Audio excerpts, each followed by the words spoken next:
We're putting as much plastic into the ocean as we're taking tuna out every year. We're replacing tuna with plastic. Plastic is an amazing material. It's incredibly strong, and it's extremely cheap. And as such, it really, in the developing world, serves as an accelerator into the middle class from poverty. It's the baggie that your clean water comes in. It is the thin film that covers your fish, so the flies don't land on it. But at the very moment that you throw it away, all these qualities that spoke for it now work against it, and it works against you. Because it's still strong, it lasts forever, and it's still very cheap. So it's really not worth picking up. And it builds day by day, and it blows into the ocean. And this is a problem. 2/3 of all plastic leaks into the ocean from only 10 countries. Within these countries, another 2/3 comes from big cities and their surrounding environments. And within these big cities, most of the plastic leaks through rivers and a little bit through the beaches. Most of the plastic that really comes out of the countries that contribute most to this problem is thin film. It's the stuff that your water comes in and that covers your food. And that thin film disintegrates almost immediately in the water into small pieces, 1 millimeter to 5 millimeter microplastic. And the great problem is that fish eat it.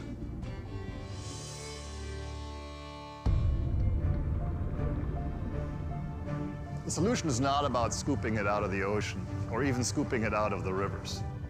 The solution is about preventing it from going there in the first place. So we know what rivers, what cities, and what countries to focus on. We know where to start. And if we get it right in those few places, we can solve this problem. And doing so is not all that hard. You got to get 4 very basic things very right. You got to collect it, you got to transport it safely, you've got to store it safely, and then you have to treat it. And these 4 different things you have to apply in different ways in different countries.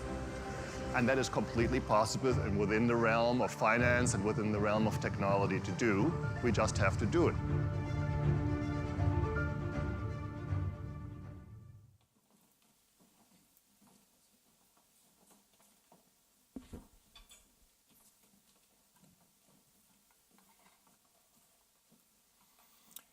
Your Highness, amigas y amigos, muy buenas tardes y muchas gracias por estar aquí presente. Friends, good afternoon, and thank you for being here. Our panel entitled Marine Pollution. Bienvenidos a nuestro panel Contaminación Marina. Soy José María Figueres y soy copresidente de la Global Ocean Commission. En junio del año pasado, la Comisión publicó este informe, un paquete de rescate del océano global. Es lectura obligatoria para todos aquí en el público. Pueden sacar una copia al salir. Menciona 5 razones de la degradación del océano y luego enumera 8 cosas que nosotros podemos hacer para recuperar su salud. Recomendación número 5 se refiere a plásticos en el océano, que es el tema de nuestra sesión. Por lo tanto, para elaborar sobre algunos hechos y que Andreas Merkel compartió con nosotros en este video, un par de mediciones sobre plásticos en el océano.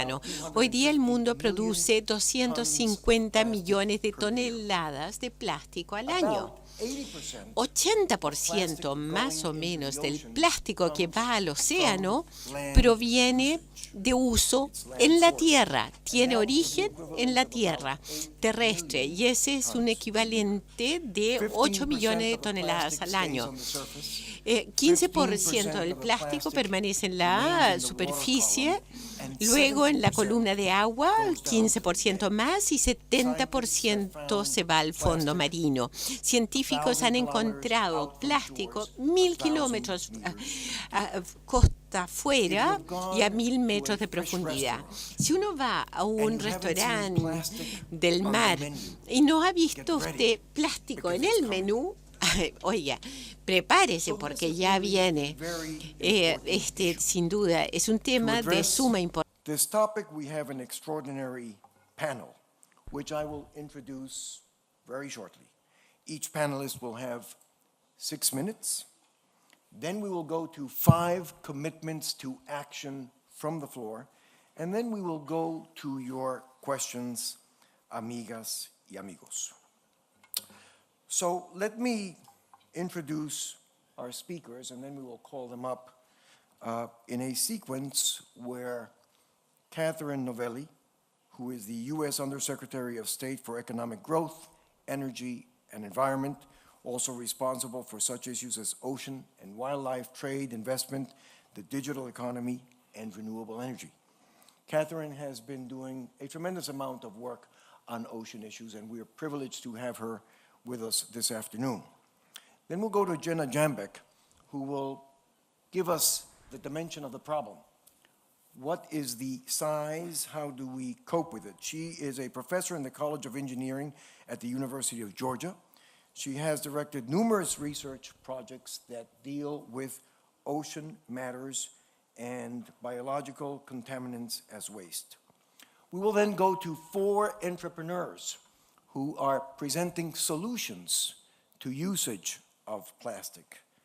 Aldo Arias, a Chilean-Swiss businessman who is currently the CEO of Fromm Holding in Latin America.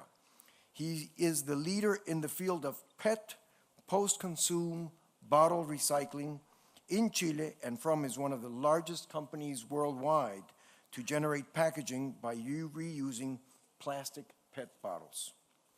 So from the other side of the world, or the ocean, Belén Fernandez is a mayor of Dagupan City in the Philippines. She is a local environmental champion who has led a citywide campaign to clean its waterways and creeks and completely remove all illegal fishing structures to return the city's 7 rivers to health. We will hear how she's helping fishermen also cope with these issues in her intervention. We will then go to David Stover, who is the CEO, co-founder of Bureo. Bureo is enabling ethically conscious consumer behavior to support recycling development and job growth for local inhabitants by utilizing discarded fishing nets for innovative products. Marco Simeoni is the president of the Swiss-based Race for Water Foundation, which is dedicated to the preservation of water resources of the planet, focused on finding solutions to plastic pollution. He's an entrepreneur, a passionate sailor, has been sailing the world around with some very interesting, most recent experiences. And then to sum it up, we will go to Justin Mundy, who is the director of the Prince of Wales International Sustainability Unit. He has been working since 2010 to facilitate consensus on some of the world's most pressing global common challenges, including, of course, climate change and the ocean. With no further ado, amigas y amigos, I would like to call Catherine Novelli to address us.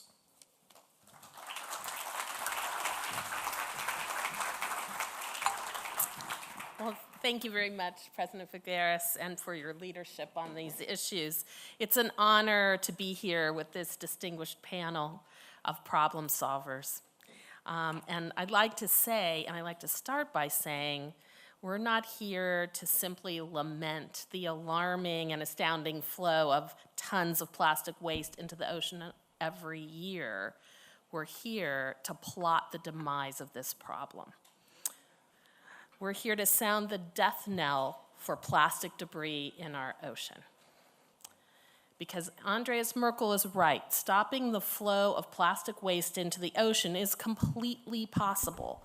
And it's within the realm of finance and within the realm of technology. We just have to find the will to do it. The ocean is so vast, it's easy to think that there's nothing we can do and nothing will have an impact. But we know that's just not true. Plastic waste pollutes every part of our ocean. It's killing marine life like fish, seabirds, and turtles. It's damaging our coral reefs, degrading the ocean's resilience, and harming human health. As Jenna Jambeck will tell us, we're starting to fully understand the magnitude of this problem, and it's much worse than we ever thought. By 2025, If we don't mend our ways, there could be, as has already been said, 1 ton of plastic in the ocean for every 3 tons of fish. So how can we change our behavior, and how do we keep plastic waste out of the ocean? Here's the most important point I want to leave you with today. Some of the solutions will bear fruit in the near term, the midterm, and the long term. But all of the solutions have to begin today. We cannot attack this problem one solution at a time. We have to multitask. In the near term, there needs to be better collection, better transportation, better storage, and better treatment of waste. So in short, better waste management. According to some estimates, over half of the 8 million tons of plastic waste that flow into the ocean each year comes from just a handful of countries. If we can put our minds and our resources together to improve the management of waste in these few countries, we'll make a huge difference. Thankfully, this issue has caught the world's attention. Policymakers and people from around the world are taking steps to end this blight of our ocean. And I'm so pleased that last week, the post-2030 Agenda for Sustainable Development at the UN includes a standalone goal on protecting the ocean, including reducing marine debris. It's a huge victory. The G7 nations have now agreed to make combating marine litter a priority, and they will start incorporating waste management activities into international development assistance and support pilot projects in litter control while focusing on education, outreach, and coastal cleanup activities. The United States and China have also just announced a new partnership between 4 coastal cities to share best practices to reduce the flow of trash into the ocean. We know plastic has value when it's removed from the waste stream. Working with partners like the Trash Free Seas Alliance and APEC nations, we are supporting pilot projects in the Philippines and Indonesia designed to showcase innovative waste management while also highlighting the economic profitability of reusing plastic. This is a global problem that cries out for innovative solutions, and we've seen people from around the world working to meet this challenge. Innovators like Jill Boughton at Waste to Worth are designing new ways to clearly turn plastic waste into energy, and we'll hear more about this from Mayor Fernandez. Entrepreneurs like David Stover from Borreo are finding new ways to turn discarded fish nets into useful products while spurring economic growth locally. These near-term solutions will help us better manage waste and keep it out of the ocean, and will provide the necessary bridge to future solutions. Because over the long term, innovation is the key ingredient. Products and packaging will need to be redesigned to use less plastic. And companies like Procter & Gamble are finding ways to reduce the amount of plastic used in packaging. I recently met with a US company called MHG, who's producing a biopolymer that can replace plastic for many uses and is biodegradable, completely biodegradable in seawater. So individual innovations alone, though, cannot clean up the oceans. But taken together, when scaled up, they will make a difference. The ideal is that one day we will create little if no waste, and there are already countries like Monaco who are on the way to doing that. As British sailor Ellen MacArthur passionately advocates, we should have a circular economy where materials can be cycled infinitely, not just discarded after one or even multiple uses. We all have a role to play in ending marine debris, from the choices we make as individual consumers to the investments we make as companies and governments. Together, we can stem the tide of the plastic waste suffocating our ocean and change the world and save our ocean, and we can all have oceans that look like this picture behind me. Thank you. Thank you very much, Catherine. Jenna, let me call on you, please. You have been studying these issues for a long time. You've done a lot of research on them. Share some of that research with us, please. Happy to. Thank you so much. It's a great honor to be here today. What has really become evident to me as I conduct my research, sail across the ocean sampling plastic, and visit a beach where each wave brings plastic onto the beach is that our plastic trash is really everywhere. From the deep sea to the floating polar ice, to the open ocean gyres, to our favorite beaches. Marine plastic has implications for sea life and potentially for human health. It can entangle seals and whales, fill the stomachs of albatrosses, turtles, and affect even the tiniest animals in our food web. Plastics do not biodegrade in the ocean, but as a result of weathering, from wind and sunlight and wave action, they just increasingly become smaller and smaller particles.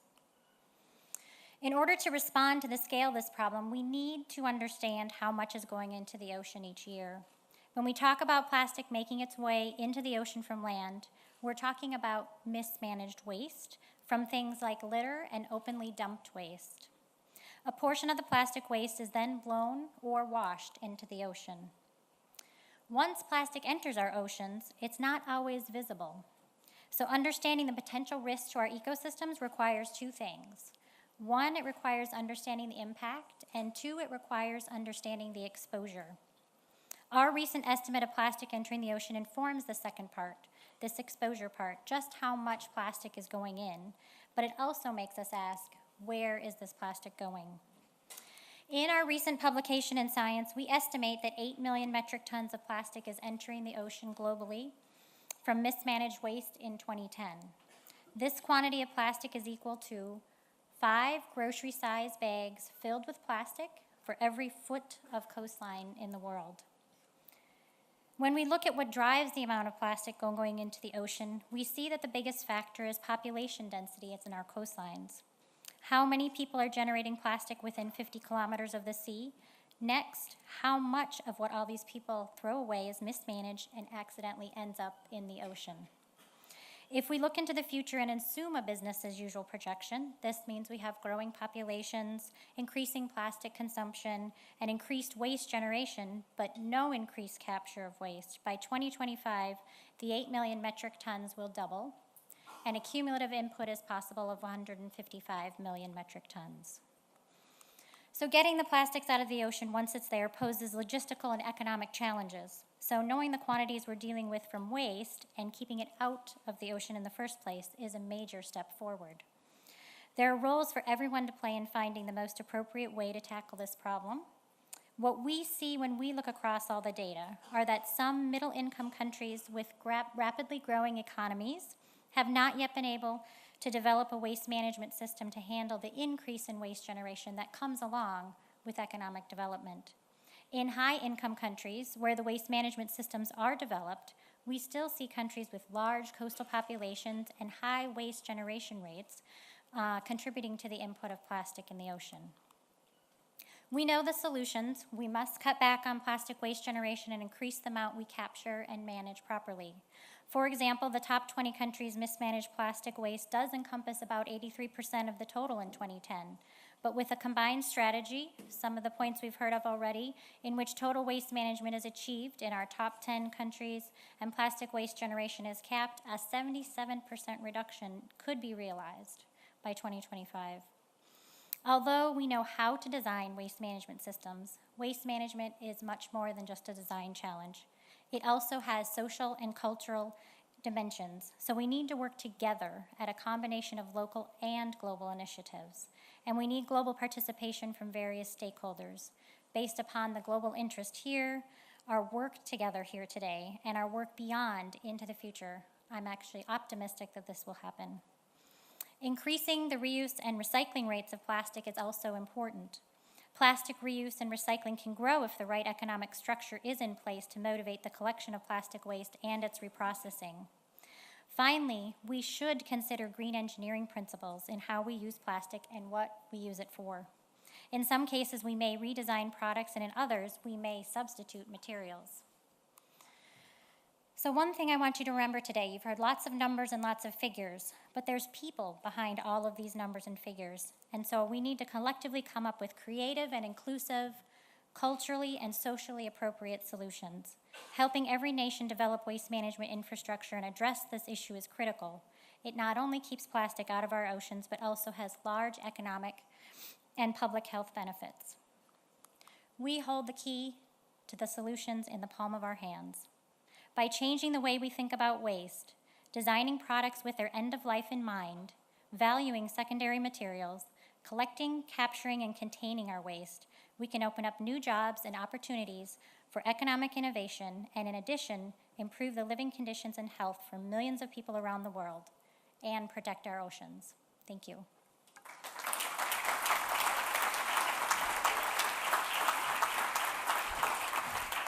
Jenna, thank you so much for sharing some of your findings with us. And actually, you provided a very good segue into the next speaker, Aldo Arias. Because you talked about job creation and economic opportunities. Aldo has been a pioneer, a successful one in that. Please share with us how you've done it, Aldo. Thank you. Thank you very much for inviting me to this important forum. I think I need to talk about results. What can we do? What can we do with recycling? Plastic is perfectly recycling. All waste is perfectly possible to recycle and to produce something. In our group, we process polyester post-consumable bottles. And we make from these polyester post-consumable bottles straps to bind up, to reinforce merchandises. Our process is a not complicated process of the extrusion of the post-consumable bottles into these bands. Our company, established in 1947, is a Swiss family business all around the world, and we pursue a policy of logical vertical integration.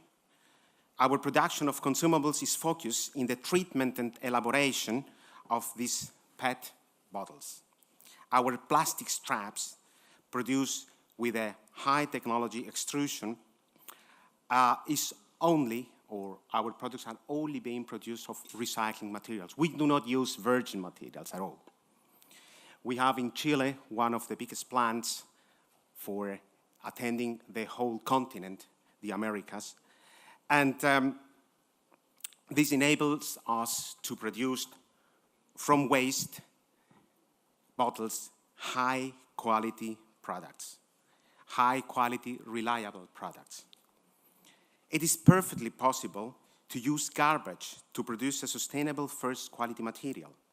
The straps and their application in all kinds of industries like goods, fruits, wire, mining, to bind up and to reinforce these merchandises enables us to produce and to distribute all around the world these materials. What are our realistic and effective supports and commitments? We support the active conversion and recycling of collected bottles. We support also through our know-how, and this is an important point, the creation of effective recycling systems, because this is the key point.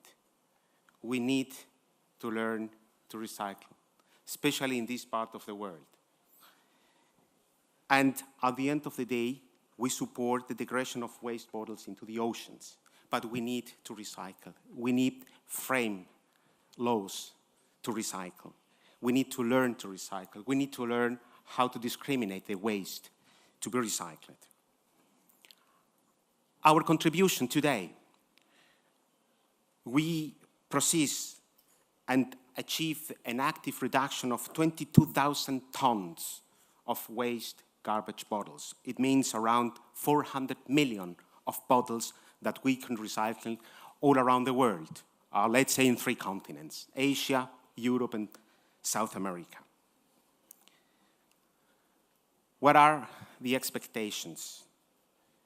I mean, lying in the sea are immense quantities of raw material, of our raw material. We get the potential opportunity to win good and big quantities of these polyester bottles. Polyester is a very good raw material which is lost in the sea. Find sources for sustainable production in form of recycled bottles, ensure and create new jobs. Avoid the loss of these materials by landing into the ocean or in landfills. And our challenges: to create and enable effective recycling systems in Chile and all around this continent, to educate and sensitize the population to dispose waste to be recycled, and to develop more techniques and more know-how to process the garbage and waste materials in a more optimally way. In our group, in our factory, based here in Chile, which is a production platform for the Americas, we think and we offer a continental recycling and cleaning solution. We import also garbage bottles from Peru, from Colombia, from Mexico, from Argentina. I think that we need to do something. The industry needs to do something. We are actively doing something, but we need more. And if we get more raw material, which is more sustainable. We are active doing something to avoid more plastic pollution, but we need to awake more people and governments to help us to create sources and systems to recover, and let me say, to rescue the bottles. We don't want to sleep in bottles. We want to use them. We know how to use them, and the industry is ready to do something. Thank you very much.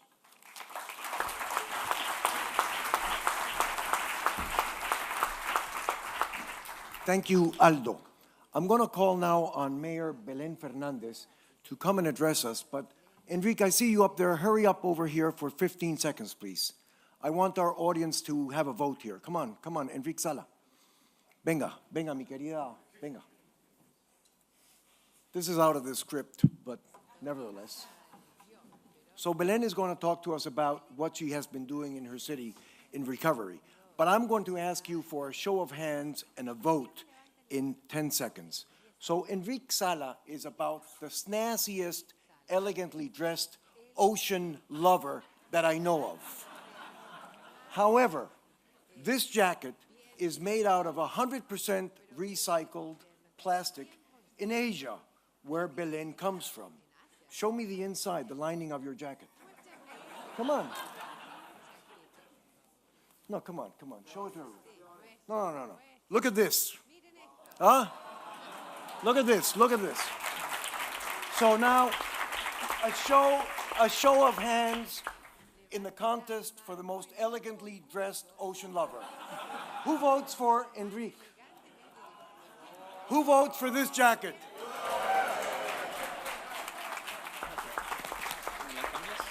Belén, it's all yours. Thank you very much, Mr. President. It's my pleasure to share with you the story of a small city with a great challenge of managing mountains of waste that is clearly a threat to our ocean, and the serious steps we are taking to solve this. First, let me start by telling you about my city, Dagupan. Dagupan is a fishing community 210 kilometers north of the Philippines, capital Manila. It has a total